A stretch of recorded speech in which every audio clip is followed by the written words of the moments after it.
Well, we've been meeting some of the draft prospects in this year's class, and the next one that we're going to meet here on Glenn Clark Radio is someone who has a very unique connection to the Baltimore Ravens.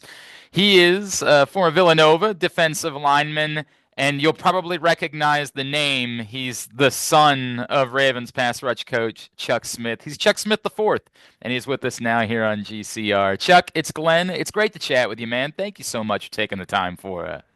Thank you for having me on. I appreciate it. Hey man, it's good to get to know you. Can you take me back, the son of a football player and ultimately a coach? Did you always know like football was the thing for you, or was there any rebellion in you where you're like, I don't know, maybe basketball is more my thing when you were younger? I had a short baseball stint, but when I was playing fall ball, it was too cold. The pads really warm you up. So, now really growing up, football was my main thing. Growing up, my dad, he liked to more watch than coach than anything else. So he would watch me. But it was still, I was always hand to the ground. Like I was always a D lineman at that point. So it was cool. But I was always a football guy growing up. Did you ever have a moment where you wondered if you just wanted to do something else to not, like, I'm sure you had to deal with like comparisons to your dad and things like that. Did you ever have a moment where you're like, man, I kind of wouldn't mind if I would just, you mentioned baseball, something where I didn't have to deal with that type of stuff? Yeah, those thoughts come and go, but really, football was one of those things I loved, even outside of my family and stuff like that. It was something that I enjoyed watching the great ones like Aaron Donald do their thing, Yeah. stuff like that. It's one of those things where you watch and then you find a love for yourself more than anything else. And then I feel like some people maybe struggle with their family or friends putting pressure on them, but it was never like that for me. I really found football. My dad, of course, he showed me a lot of things football wise to get love for the game, but I'm like, I really found that love just for myself, just experiencing it and watching it and the camaraderie you have with the guys. I was gonna say, I wanted to, how did you find your own love? Like, what was it about football? What was it, was it in high school? Where was it that you realized, like, this is for me, this is what I want to do? So I've always loved football and the fact that like you have a group of guys coming together for one kind of cause, you're all working towards the same goal, stacking bricks each day of practice. I feel like that's a little different from when I realized like I could really take this somewhere. I remember I was in the eighth grade. You're not in high school yet, and I remember at that point I was getting more sacks and more tackles than usual. I'm like, all right, hey, let's see where this thing can go, And then you're a freshman, so you don't really play much. Sophomore, same thing. But then junior year, you're playing more, and you're like, okay, I'm hanging out. And then senior year, like I'm kind of like standing out among these guys. And then that whole process just repeats from there, and then you get to this point. He is Chuck Smith the fourth. He's with us here on GCR. Chuck, famously, before your dad was with the Ravens, he was known for his training and what he would do with athletes away from the regular, the football field and season. Did you go through the same type of training when you were in high school and even the start of your career at Wofford? Did you do all the same things that like we see, the Dafe Oways, the David Ajabos of the world doing in the off season? Now, I'm no Doff and I'm no Ojabo. Those guys are legends right there. They're top tier pass rushers. Doff got to show it last year, and I'm sure Jabo's about to show it this next year. But when I was growing up, I was doing not the same thing, but sort of a similar. Of course, they're doing some at a way different level for how the Ravens do it. Compared to me, I was really just doing straight pass rush, defensive line work. But my dad, he was very, very fundamental in that. Like I would get out of school, get out of seventh period. We would drive over to the gym. It was called Gata, and we'd be hitting bags. I think I have videos of me slapping bags since I was like 7 years old, to be Oh, that's honest. cool. That's Yeah. cool. What is it like? I assume that you got the opportunity to get to know other, besides your dad, other football players, other guys that he was working with, maybe teammates. Was there anybody that you connected with that, besides your dad, that maybe was important to you in your own process in getting to this place? Yeah, no. So there were a lot of football players who I got to pick bits and pieces of knowledge from. But I would really say the biggest instrument besides my dad is this guy named Des Walker. Des works Yep. with a bunch of big guys. He works with he helped Doff last year, Matabike. I've known Des for like I feels like years and years now, but Des is one of those guys. He knows how to break everything down at like a help me understand it in a way that I can process and stuff like that. And it's not like he's giving me any kind of special instructions. It's just he's just that good of a teacher. And when you have that kind of a teacher, it's almost like the Karate Kid movie, you know? That's really what I describe it We like. do a wax on, wax off, like Yeah. the whole deal. Um, no, I like we've gotten to know Des a little bit, and I know to the point what he's like, how important that work was that he did with Matabike and with the Dafe. Did you work out with those guys at all the last couple? Like even like at any like have you gotten to know just from your dad being in Baltimore? Have you gotten to know those guys? I worked out with Matabike twice. That guy's he's built different, you know. He's He's super he's a strong, freak, isn't he? super talented, yeah. But he's a good dude. All of them are really good dudes. I've came to practice, in their off season stuff like that. Watch them. They're all really great guys. I'm really excited to see what they do this year too. But again, yeah, training with Beak, yeah, that guy's different animal right there. That's really cool, man. Chuck, with that in mind, like I am. Do you ever like say, "Hey, man, like you got me right. Like I'm gonna be. I got a home, right? Like, do you have those conversations with him at all, or do you have to avoid that topic altogether because you know it's just as likely that you could end up, in Cincinnati or Pittsburgh, Yeah. Nah, I feel like it isn't anything taboo between me and my dad to talk about those kind of things. Of course, that's on the table and like being serious, I'm like he would be happy for me going anywhere to be Yep. honest and just Yep. us in that scenario. Really if I was away from him, I probably want to compete super hard against him. You know, it's like that. I'm always competitive and he doesn't say it, but he's super competitive too. We compete at everything, whether it be ping pong, video games or anything really. But yeah, it's not a taboo subject, I feel like. It's one of those things where he's more of a dad first than a coach.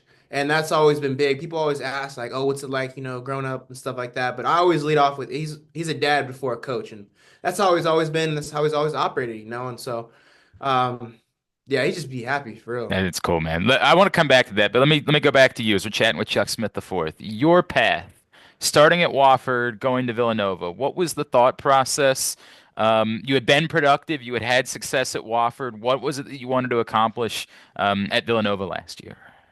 Wofford was great, made a lot of great connections. The coaches there are great, facilities, everything's great.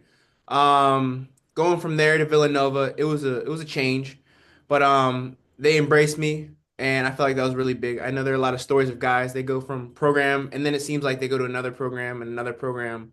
That wasn't the case for me at Villanova.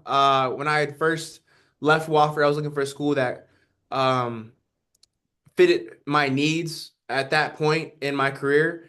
Uh, Villanova was that. Coach Ferrante, great guy, and same of Coach Watson at Wofford. So And nothing's a given when you go through a process like this, right? And it wasn't the Senior Bowl and the combine, like the big. How do you stand out when you don't get those big opportunities? How do you show everyone you should be calling my name, you should be giving me an opportunity?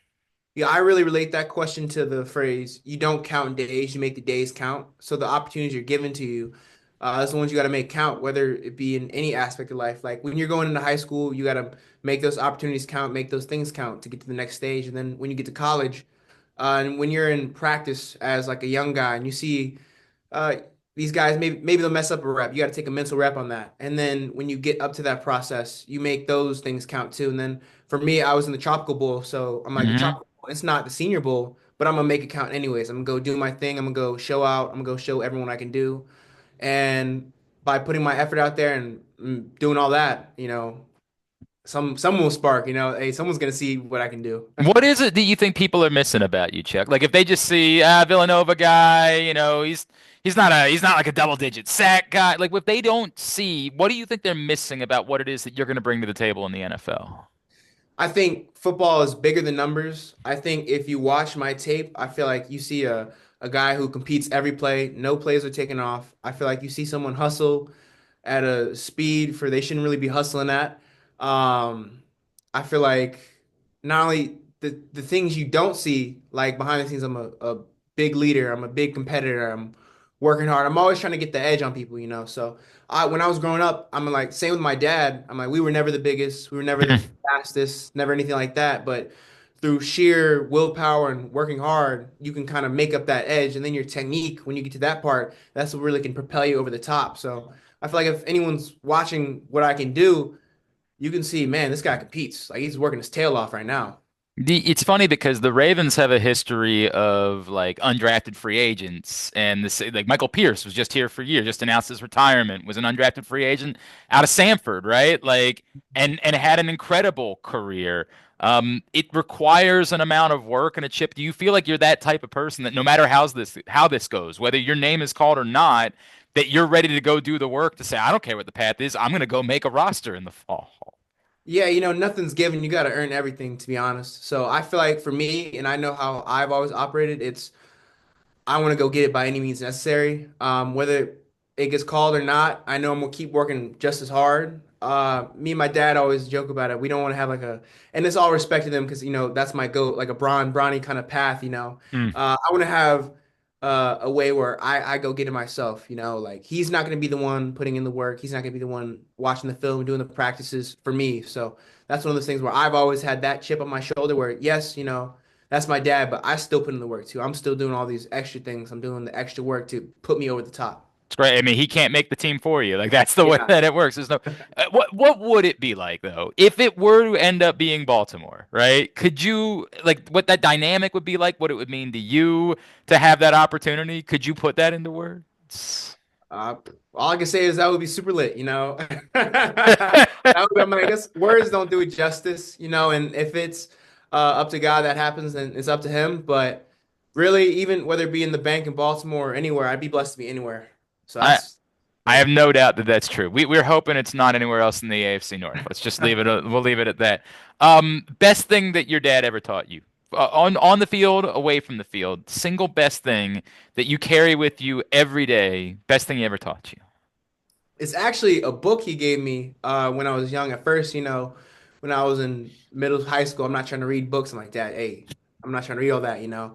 And it's a book called Don't Sweat the Small Stuff and Everything is Small Stuff. And that's one of those life books, right? And like it sounds very like, oh, okay, well, duh, the cover. But then when you read the book and it talks about stuff like that and has really like these niche lessons that you can take with you outside of football and inside of football too, about whether it be leadership, how to respond to criticism or how to grow as a person or grow as a player. Those things are really big and they're not really talked about. So I feel like that's really getting your mental on point, which can help get your physical on point. That's It's I feel cool. like one of the greatest things. And there are a lot of other things too. That's just one of the ones that stands out to me right now. But that one is up there. And then there's probably so many more. I'm like, if we want to talk pastors wise, we'd probably be on here for like hours. What about walk me through because like it blows me away whenever I talk to somebody that worked with your dad about the impact that he had on them. Do you like did you have to growing up, I think a lot of times we roll our eyes about it. I see my kids doing it to me all the time, right? Like they just roll their eyes towards me. Was there a moment where you realized like how impactful he was on you, where you recognized the impact he was having on other people and what that like what maybe I should be taking more from this? Did you go through any of that?